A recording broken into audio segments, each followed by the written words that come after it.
On behalf of Dr. Sean Gabb, the Committee of the Libertarian Alliance, and myself, I welcome you to this, what we intend to be the first annual Chris R. Taine Memorial Lecture and Drinks Reception. We could have no better speaker this evening than Professor David Middleton. David was educated at Eton and then Harvard. He is Emeritus Professor of Finance and Banking at Cranfield. He is Chairman of the Board of Trustees of the IEA, and he is the Chairman of the National Council of the Society for Individual Freedom. His subject this evening is how to control government obesity. David, we're delighted to have you with us. Thank you very much.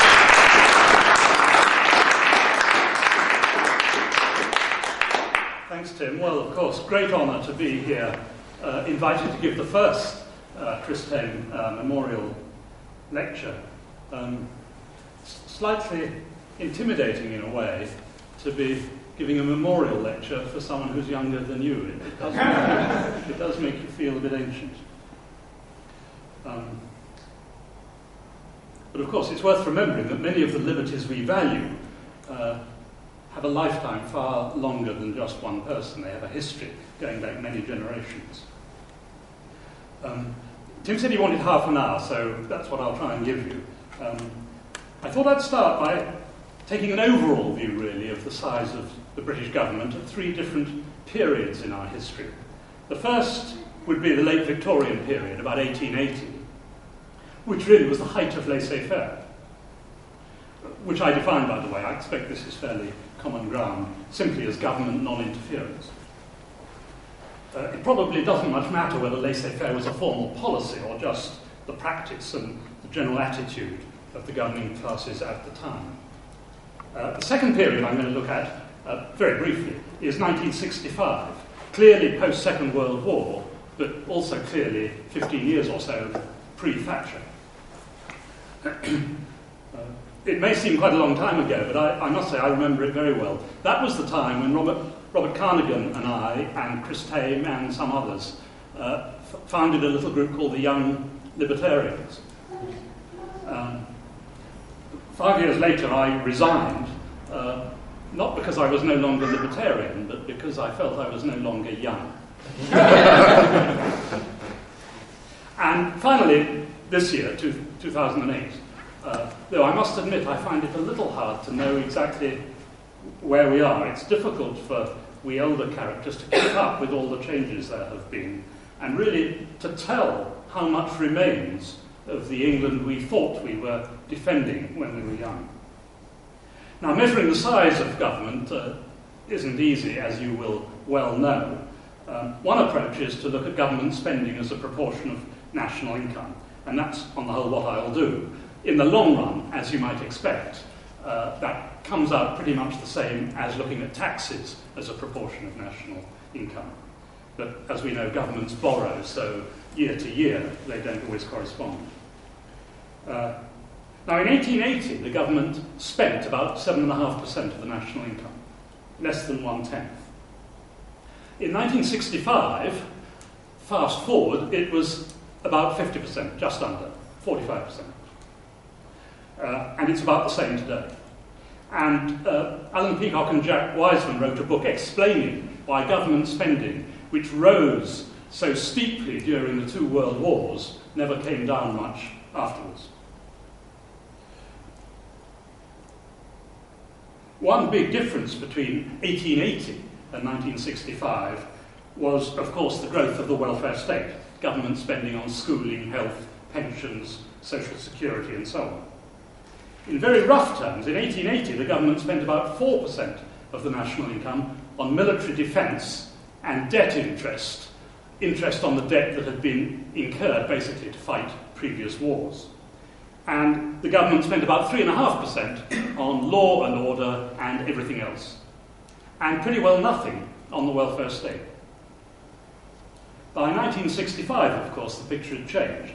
the government spent about 13% of the national income on military defence and debt interest, as much as 18% on law and order, housing, the losses of the nationalised industries, all sorts of industrial subsidies, and about 19% of the national income, in addition, on the welfare state, making a total of about 50%.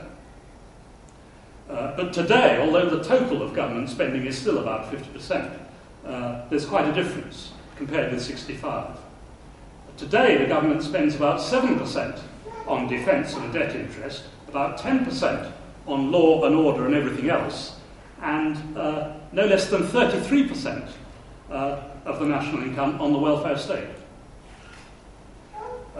That's really an incredible statistic. I think you could express the key difference between the scope of the British government in 1965 and the position today in two words: Margaret Thatcher. She really did make a big difference. I know not everything that we may have wanted happened, and I know there's been a fair amount of backsliding since. But as someone who was going around grumbling before she arrived, she really did make a difference. She reduced the damage from government activity in several respects. And over a period of 18 years, including the major years as well, which I think is fair, because she had a huge influence, as you can imagine, on what happened after 1990. Taxes fell from about 45% to about 37% of the national income. And I think we've learned this year or recently that they've just about got up to 45% or so again after 10 years of our latest Labour government. The Thatcher government privatised nearly all the nationalised industries, the state monopolies, including airlines, coal, electricity, gas, rail, steel and telecommunications. And just going through the list reminds you what a lot of state monopolies there used to be in those days. It improved the laws governing trade unions, and it reduced the top rate of income tax first to 60% and then to 40%. And those changes, all of them, have not since been reversed. And I think that's the sign of a powerful and effective politician. She makes big, noticeable changes which don't subsequently get reversed. She helped change the whole atmosphere for the better. Not enough, you might say, but she did. Previously, by the way, the top rates of tax have been 83% on earned income and 98% on investment income. I just mention that as a historical oddity, and I'll say a word about it in a moment. But their attitude was different too. It was really noticeable. When Geoffrey Howe had just become Chancellor of the Exchequer, I remember he was asked what the government was going to do about some problem or other, and he replied, "Nothing. It's nothing at all to do with us." And I remember it because it flummoxed the interviewer, who had obviously set aside 5 or 10 minutes for discussion of this particular topic. And he simply couldn't imagine that any British government would find any subject which was nothing whatever to do with it. And that was very encouraging. By the way, one of the first things the Thatcher government did was abolish foreign exchange controls, which I and others had been proposing for the previous 10 years. The only demonstration I ever went on was a march around the Bank of England in 1970 to protest against exchange controls. I can't remember whether Chris Tame was on that march or not. He might well have been, but there weren't very many of us. In fact, such a pathetically small number that he got quite a lot of publicity. And when the government did abolish exchange controls in 1979, nearly 10 years later, it was the only occasion, or perhaps I should say the only occasion so far, when I felt impelled to write to a British Prime Minister to congratulate her on a matter of policy. Maybe there's time for one more go in my lifetime. As I say, top rates of income tax were over 90%, and they and exchange controls were supposed to be temporary measures when they were introduced in 1939 on the outbreak of war. Yet they both lasted for 40 years with the support of all three political parties. And I mention that to underline something I'm going to refer to a little later. We mustn't assume that emergency legislation can easily be repealed. Once it's there, politicians love power, it tends to stay.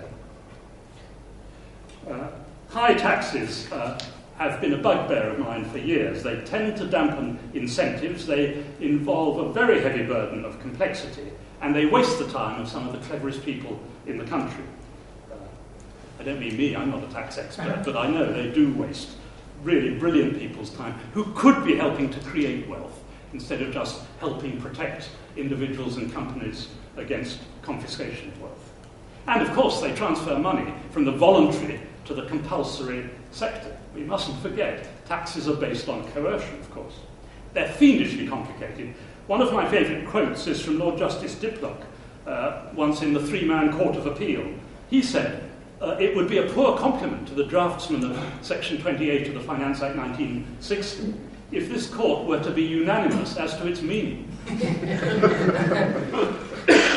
Legal joke. Not really very funny when you come to think of it. I'm sure everyone laughed. I know the Inland Revenue, as I continue to call them, regard me as a bit of a nutter, because on the front of my income tax form every year, my return, I write in red ink, please forgive me if I've made a few mistakes in filling out this form. I've done my best, and I've been studying the British tax system for 40 years now, but I still haven't quite got the hang of it. Let me say something about government in general. Dicey wrote a famous book complaining about the move to collectivism, and he supported laissez-faire. And he was right.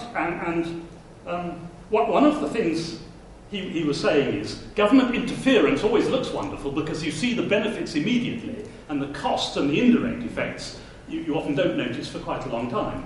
I don't often lose my temper these days. I've become, in my maturity, I've become extremely reasonable and serene. But I did get very cross last week. There was an absurd budget competition for schools, and the Times published the winning essay. And it contained the winning essay. This wasn't a good effort, but not quite good enough. This was the winner. It contained 9 promises of promising projects on which to spend government money, but not a single word about where the money was to come from. This was supposed to be a budget proposition.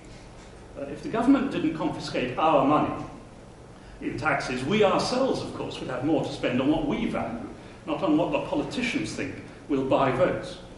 The technical name for that is opportunity cost, and it's a tricky concept because, of course, it's hypothetical, what you might have done if things are different. So it's remarkably easy for stupid people to overlook it. I mean, I'm including, of course, the editor of the Times in that insight. I agree with Arthur Selden, one of the founders of the Institute of Economic Affairs, that we should take more risks of under-government. I don't want government to encourage business or anything like that. All I wanted to do is get out of the way. In particular, I'd like governments to be subject to the same sort of Hippocratic oath that doctors are supposed to be subject to. Above all, do no harm. If only they would sign up to that and keep to it, it would save an enormous amount of damaging interference. Most legislation seems to be trying to put right things that previous legislation has helped to put wrong. I've lost count of how many criminal justice acts there have been in the last 10 years. And we mustn't forget that democratic governments don't usually aim to do good, whatever they mean by that. They merely aim to look as if they're doing good. Subtle distinction. And of course, what they do impinges on us in all sorts of economic and other ways that are hard to measure. Price controls, for example, probably the most effective way to destroy the market economy, doesn't directly show up in government spending or taxes. Hayek said prices in the economy fulfill the same sort of function as signposts on the roads. They give you information, they give you signals, but they don't command you which road to take. And I always like the sketch in Beyond the Fringe, which some of you may remember. There was a sketch where English people were changing the signposts around so that when the Germans invaded, they wouldn't know where to go. The trouble was, when they'd done it, of course, they couldn't get home. And the regulations seem to be growing all the time. One lot I know about, in 1990 there were about 300 pages of accounting regulations. Now there are about 3,000. And I just don't know where that kind of nonsense is going to stop. The direct cost of regulations may be quite small, but the indirect costs and all the other effects are very large and very insidious, and usually ignored, by the way. Governments are supposed to do some sort of cost-benefit analysis these days, but I don't believe they do. I was going to say a word about inflation, but I think I won't. Just to say, governments have arrogated to themselves a state monopoly of currency. In 1913, Keynes said the gold standard was all very well in its day, but a preference for a gold currency now, he said, is no longer more than a relic of a time when governments were less trustworthy in these matters than they now are. That was in 1913. Well, governments are not trustworthy. There's a bit in the Book of Common Prayer I'm rather fond of, which says, "Put not your trust in princes." I think these days you have to substitute politicians. The pound has lost, in my lifetime, about 97% of its purchasing power, I think. That's, unprecedented in its 1,000-year history. And it's an example of how much damage a state monopoly can do if it's incompetent or worse. I prefer to talk about currency debasement because I believe it's deliberate. The word government comes from gubernites, Greek for steersman. I was born in Henley-on-Thames, which of course has a famous regatta. So from an early age I was familiar with the idea of a rowing eight oarsmen and one cox. And when I think of government, the analogy that comes to my mind is a boat with 4 coxes and 5 oarsmen. That kind of represents the 45% of the national income that the government spends. Now, I recognise if there's a rowing man in the audience, he or she might well say, look, if you have 5 oarsmen, you're going to have 3 on one side of the boat, 2 on the other, and the boat is going to start going round in circles. To which I would respond, yes, that rather sums up the way the British government so often operates. Let me say a word about the welfare state. I started arguing because that now is easily the biggest part of government spending. So if you want to reduce the size of government, it seems to me you have to do something about that. There may be other things you could usefully do as well, but you've got to do something about the welfare state. When I started arguing that the welfare state should be abolished about 40 years ago now, people thought I was wicked. Now they don't think that, they just think it's impracticable. So we are making progress.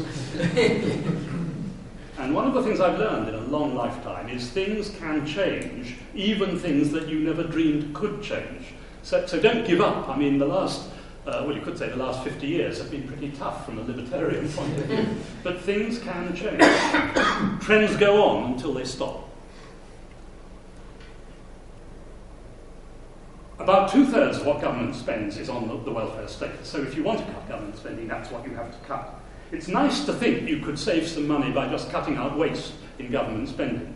But there are problems with that, I think. First of all, it's not so easy always to identify waste. Second, even if you can, cutting it out may be politically difficult. But third, and most important, even if you do manage to cut it out, in the government sector, it's likely to creep back in again. It didn't get there by chance. So I think it would be a big mistake to think there are huge amounts of low-hanging fruit that one could get that way. So what you have to do, I think, is denationalise much of the welfare state. And I just think, as I guess many of us do, we'd have far more welfare if we had far less state. There were schools, in this country before the government chose to intervene.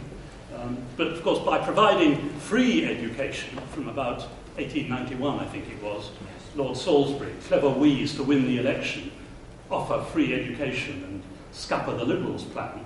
The trouble was, of course, it completely crowded out the private schools that there were, which were charging small, but they were charging fees.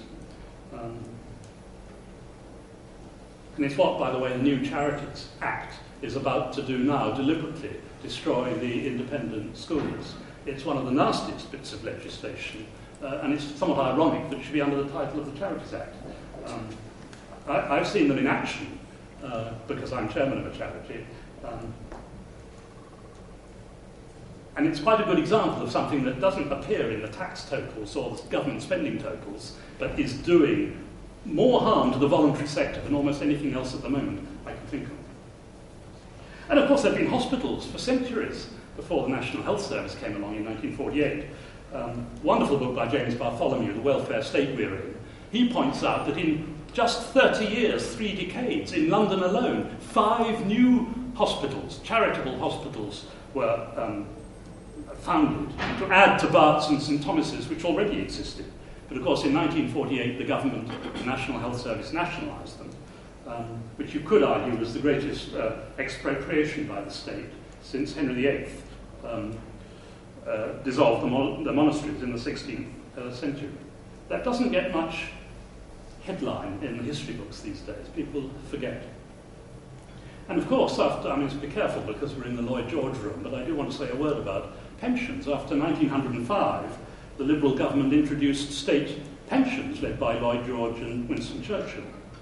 And of course, despite the total cost, it's clear the current state pension is totally inadequate. There's a very interesting chart in the first of the Turner reports on pensions. It summarised a survey asking people who they trusted not to let them down on pensions. And there were three groups they asked about. 67% said they trusted employers, but 27% didn't. So the net score for the employers was plus 40%. The net score for the pension providers was plus 14%. And what was the government's score? Well, I'm sorry to report that their net score was minus 66%. A shocking indictment of dishonest governments, but also a reminder that people aren't necessarily fooled all the time. There's so many state monopolies around, you don't realise that if you are allowed a choice, you can pretty quickly choose something better than what the government is offering. Keynes said government should only provide those things which nobody provides if the state doesn't. Well, I don't count welfare services, such as education, health, and pensions, as falling into that category, as public goods proper, because in principle one could charge for them. They're what Arthur Selden calls public goods improper. The present welfare state, of course, is socially divisive, because only the relatively well-off can afford to pay twice, once in taxes to pay for the welfare state, and once for the private provision of services they want. The way to go, it seems to me, is to try and get the benefits of the market for everyone. That is competition, innovation, incentives, and enterprise.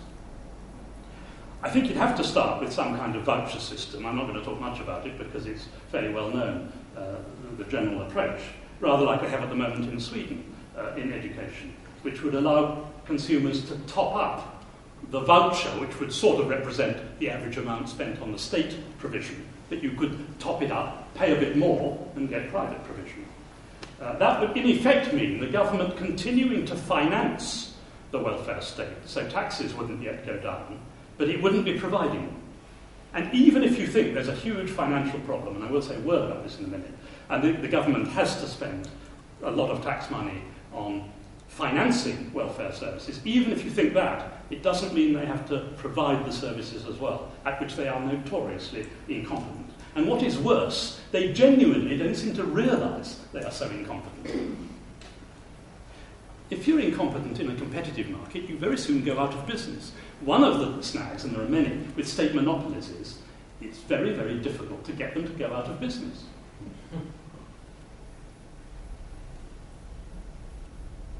The great advantage of allowing topping up, it first of all would almost certainly increase the total amount spent on education and health at least, and also it would improve the quality of the spending. And it would really give customers a genuine choice, and it would provide competition for producers. And those are two of the key aspects, of course, of a free market, which you don't get with state monopolies. I recently wrote a book about government disasters called They Meant Well. I'm beginning to think perhaps the title was rather too generous.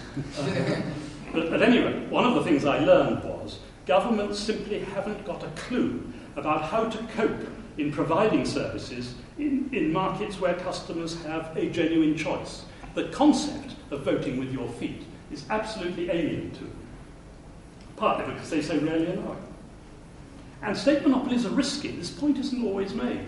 I gather they've just decided to change the method they were using, the very hopeless method of teaching children to read, and they're going back to the traditional method, which actually works.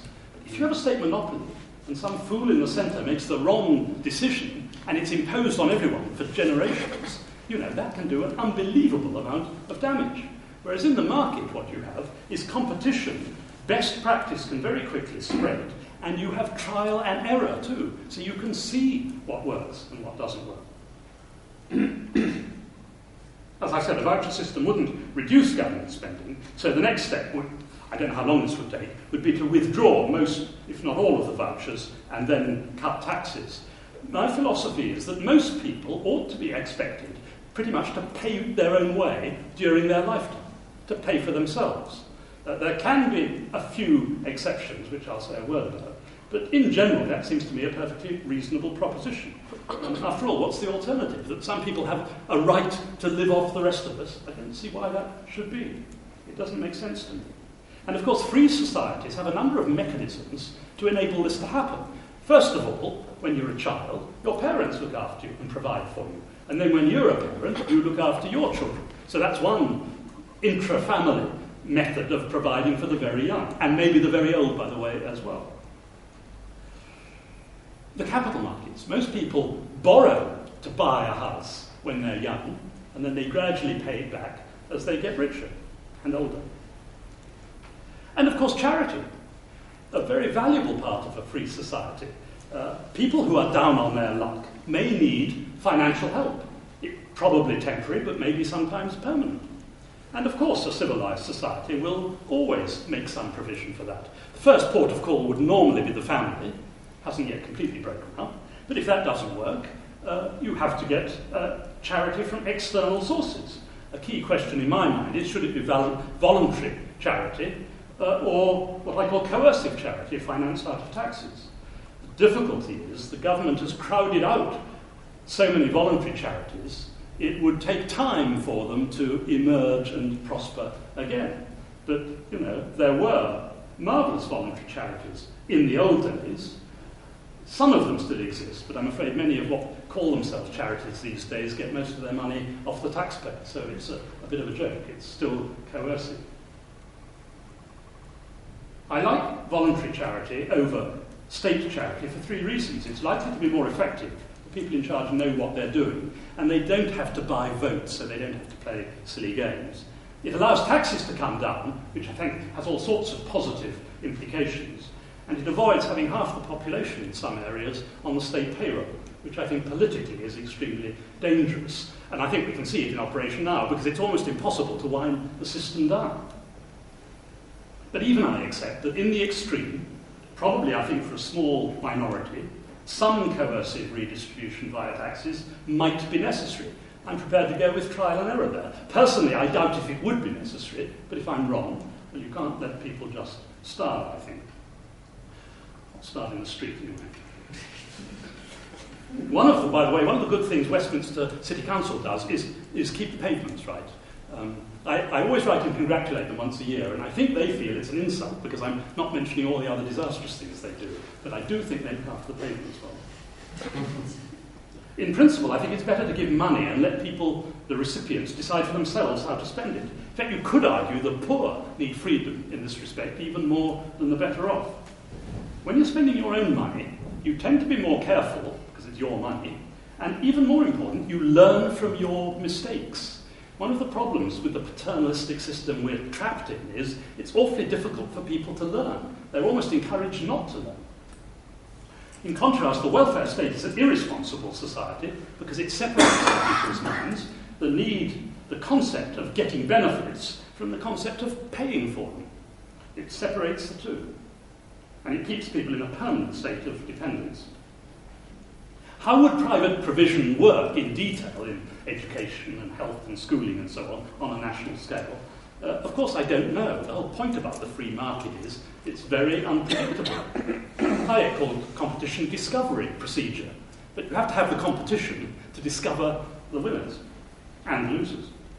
And that is, by the way, one of the great virtues of the market. There are losers who go bust.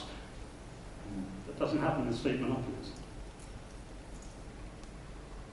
I appreciate that some of those who started the welfare state, and many of them who continue to support it, do have good intentions. I don't believe they are evil. That's what makes it all so depressing in a way. They're not do-gooders, but they're often mean-wellers. My point simply is those of us who believe in laissez-faire, we mean well too. And I think the evidence is actually on our side. What about the Douglas J argument that we must never forget? the gentleman in Whitehall really does know better what is good for people than the people know themselves. Still a widely held attitude in Whitehall. We need to recall how that quotation began. Housewives as a whole cannot be trusted to buy all the right things where nutrition and health are concerned. This is really no more than an extension of the principle, according to which the housewife herself would not trust a child of 4 to select the week's purchases. So that's who we are being compared with, we electors, children aged 4 who simply are not competent to look after themselves. Of course, the logic of that paternalistic attitude is, why allow people who can't even look after themselves to have a vote about who should govern them? As Herbert Spencer said, the ultimate result of shielding man from the effects of folly is to fill the world with fools. Of course, in the market system, there's lots of choice. In government monopolies, there's virtually no choice. In the political system, you get one vote every 4 or 5 years between so-called rivals whose policies often seem very hard to distinguish. And those of us who've been following the arguments over the new European Treaty know that governments don't always keep the promises they make in their election manifestos. Unlike commercial contracts in the market system, political promises aren't enforceable at law. And what really matters is what kind of government you get, not how you choose which party is to form the government. The essential is to limit government's powers.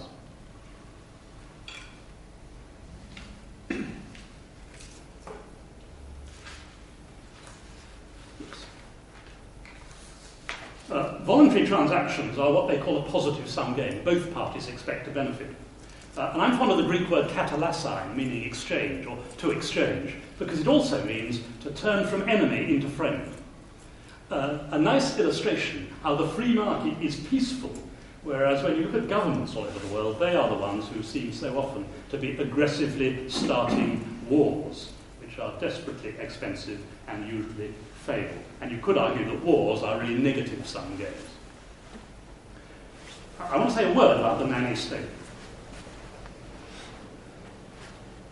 I think modern Western governments are deliberately using fear of terrorism as an excuse to increase the power of the state. In July 2005, 52 people were murdered in London in 4 related terrorist attacks. But it's absurd to talk about a war on terror.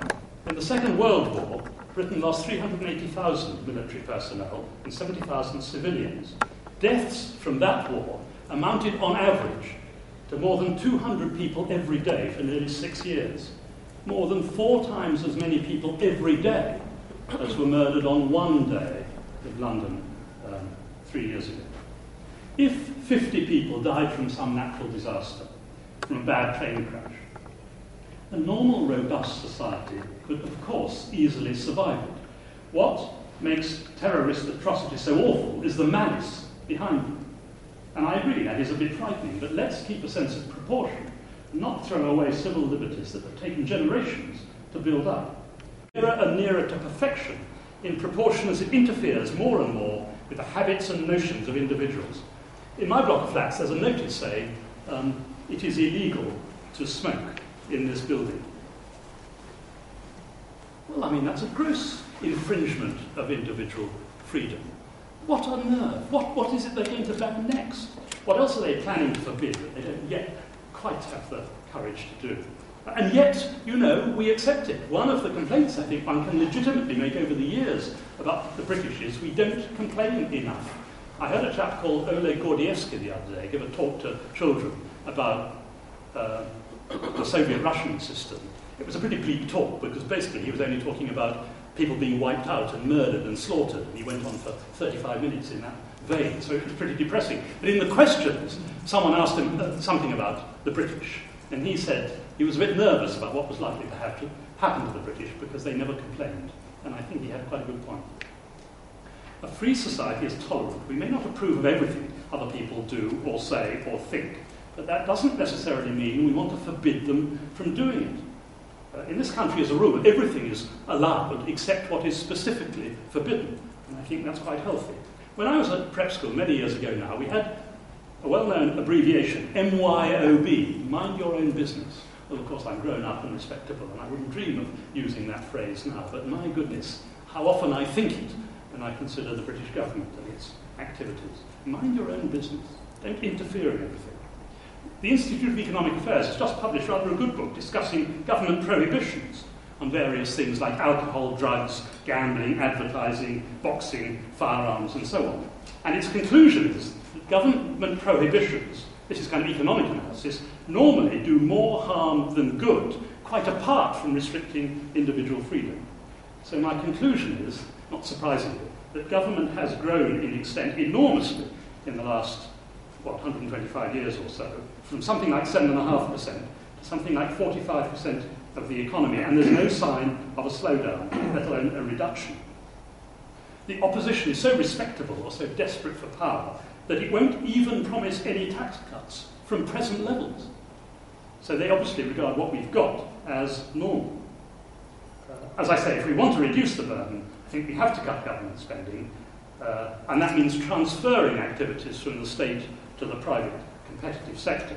And the main reductions must be in the welfare state, which is where most of the spending is. I'm afraid, apart from taxes, government interference infects nearly every area of everyday life. But I get more optimistic as I get older. So my concluding thought is it needn't be like that. It can change. The IEA, if I may quote a slightly self-interesting example, when they started in 1957, the atmosphere was very, very unfavourable towards free markets. They were regarded as nutters for at least 10 or 15 years.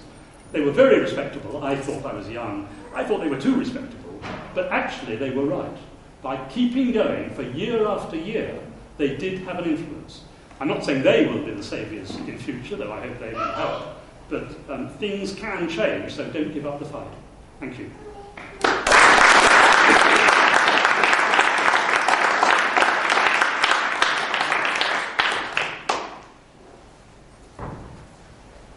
David, thank you so much for that inspirational lecture. We have a few minutes before drinks are served at the back of the room. I wonder if there might be some questions, and if indeed, David, you'd be willing to answer them. I have a shot at answering. Jolly good.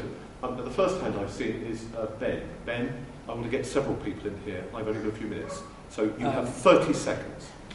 1880. The British armies were vigorously at work in Afghanistan, Egypt and South Africa, and I think to call that defence is stretching it a bit. I'd like to take Poppet education too, but I'll concentrate on the British Army in particular. Only 10 years previously, 10 seconds. The purchase of commissions was still standard. Its abolition was regarded as a great reform, and even those who advocate the denationalisation of the armed forces don't seem to want that. Why not? David. No answer required. It wasn't a question, but thank you very much. Do you have any reaction, though? I mean, because... No, not to a non-question. Okay. The reason I hesitate is because I saw you on a very good interview on Doughty Street a few months ago, where you did briefly talk about the MOD having been at the vanguard of privatisation and partnerships. I just wondered if you had a thought on that. Well, if you ask how do you define the government, it seems to me the definition that makes most sense is the body with a monopoly of coercive power, and that applies externally as well as internally. And not surprisingly, people with a monopoly of coercive power are quite often aggressive. They aren't always defensive only. So I don't disagree with you. Tom? Yes, Tom Burrows. We're often told that globalisation is a force which can actually act to reduce the size of government, even on governments that don't want to reduce it. But as Adrian Waldridge and John Micklethwaite, just related to Brian, argued in their book about globalisation, that if globalisation is supposed to be reducing government, it's taken an awful long time. What is your own view about this? Do you think that globalisation, international capital markets, etc., is actually having a marginally positive effect from our point of view in keeping government under some kind of control? Yes, two comments. One, things often do take a long time, much longer than one would like.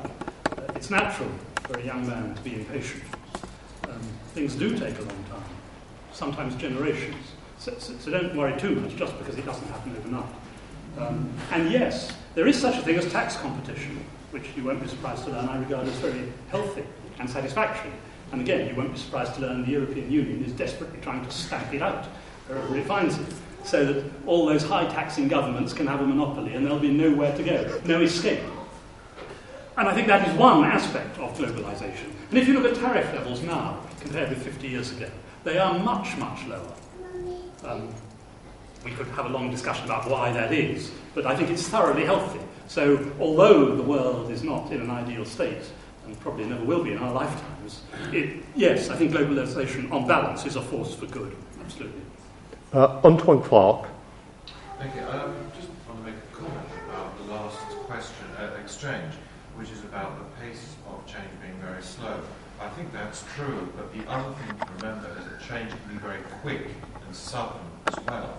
If you want some entertainment, I'd get hold of economist yearbooks going back the last 3 decades and pick out, let's say, 1986 about the future of the Soviet Union, 1978 about the future of Iran, and various other places where, as the book actually comes out, it's already out of date. And I think that's something that we should be aware of. Opportunities may come very suddenly and very quickly. Look at the collapse of the Soviet Union, and I think perhaps look at the collapse of a welfare system. Very good point. Being an old man, I'm old enough to know that lots of things which in advance were said to be impossible, after the event turn out to have been inevitable. And that's because often, as you say, seismic changes overnight happen. So I think that's a valuable point. I think my point isn't invalid either. Some things do take a long time, but you're right too. Mark Littlewood. I'd like to know your opinion on how much you think that there is a problem of state structures being reinforcing. You made some reference to the smoking ban. As part of my work with Progressive Vision, we are forever campaigning for lifestyle freedoms. You should be able to binge drink as much as you want, smoke as much as you want, and check yourself or whatever you want. The problem, if you like, in public relations terms, not in policy terms, is you come up against the behemoth of the National Health Service. Now, as long as the National Health Service exists on any like the present structures, it strikes me it gives carte blanche for the nanny state to say, well, you can't smoke, because we've got all these smokers admitted. Just 2 weeks ago, we had Alderhay Hospital saying there's thousands of children being admitted because their parents are smoking in front of them. How much do you think we're actually losing the battle? Because some of the largest, and indeed in the case of the NHS, most publicly popular elements of the welfare state structure are now, if you like, as a natural effect of them rippling out into every single element of human life. It stands to reason that they would. Well, I think there's a lot in what you say. The state is so powerful that it keeps reinforcing itself all over the place. I forget, was it Lord Mancroft, some guy in a hospital a couple of weeks ago? He made some disparaging remark about the nurses and their treatment and so on, and was promptly told off by David Cameron, the leader of his political party. You know, don't talk about that sort of thing, it's politically incorrect. So if even, well, I say even a Conservative, but I mean even an opposition leader hoping to win an election daren't say anything critical about the welfare state, and someone, I forget who, had the nerve once again to say, actually the Americans are very envious of our National Health Service. I mean, which is really a really bad taste. But I think you're right. Don't give up, but of course the state is everywhere. I could go on, but I won't, Tim, because we're shortish of time. The Honourable Communications Director of the newly formed Libertarian Party. Chris. Actually, you kind of stole my question there. Slightly. I was going to ask, part of the discussions that we're having at the moment is about, yes, we want to prioritise all of these, welfare state systems.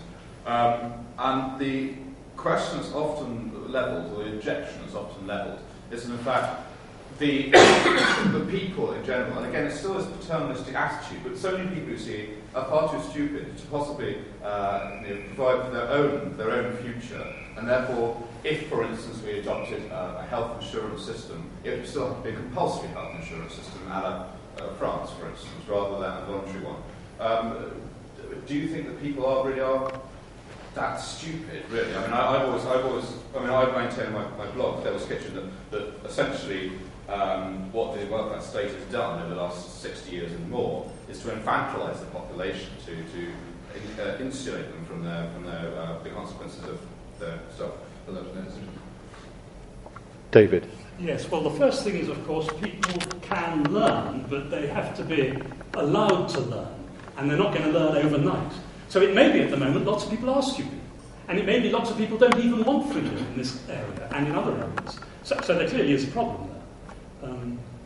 But I don't think we should despair. One of the conclusions I've come to is that if you did have lots of competing providers of schools in particular and health services, I think for political reasons you almost certainly would have to allow at least some state schools and state hospitals to continue to operate for quite a long time, because many people would feel much more secure and safer with the government operation. They may be foolish to do so. But after all, if you think of health, being able to get to sleep at night without being overly anxious and worried is quite important. And if you actually feel happier being treated in a government hospital, well, good for you. I think in the long run, you know, you'll see that private hospitals are perfectly all right and they don't necessarily give you odds of, 20 to 1 that you're going to die of some ghastly bug if you ever go into one. A lot of people are frightened of that in the state system. But it will take time to learn. And to be fair, all of us, I think, do have to step up both the quantity and the quality of what I might call our propaganda. I mean, we have to argue for the free market. I'm a teacher, and one of the things that keeps teachers in business is every day new ignorance is created. So you have to start again. You don't assume people know things. And I think all of us who've thought about, or most of us who've thought about these things quite a lot, sometimes don't realise that many people don't understand the great benefit of a voluntary transaction is both parties benefit from it. They imagine people pay what something is worth. They don't see there's a consumer surplus in there, necessarily. Now, and that's a slightly technical point, but you get what I'm saying. We have to argue for it much more effectively than we are arguing now. I mean, for a start, we've got to convert people like the shadow cabinet. I mean, if they don't have a clue why free markets work and are desirable, we are really in trouble.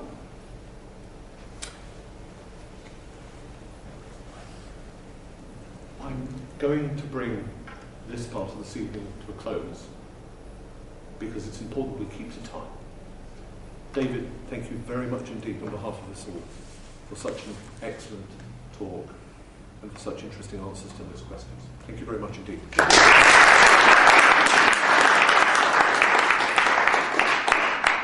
Sean apologises that he can't be here this evening, but his baby goddess has demanded his time this evening, so he couldn't be here. And for all of you who know Sean so well, you know how sorry he is about that, particularly at this first annual lecture to honour Chris's life.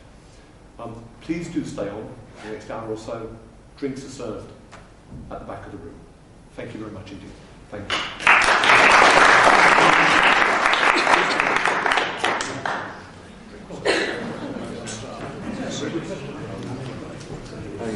Not bad.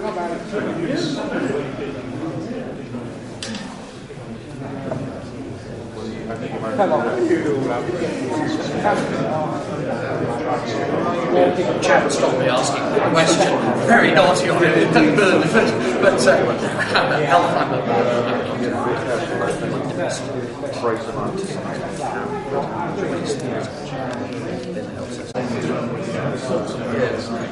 My political feeling is it's dangerous to say you expect that.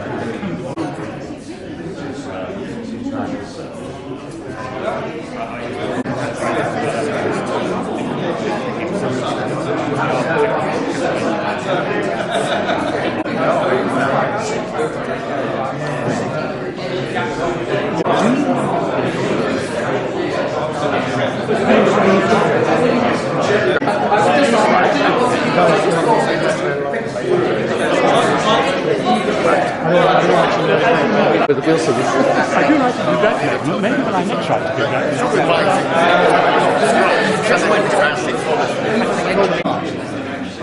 Yeah, I know. There may be a neighbour I could...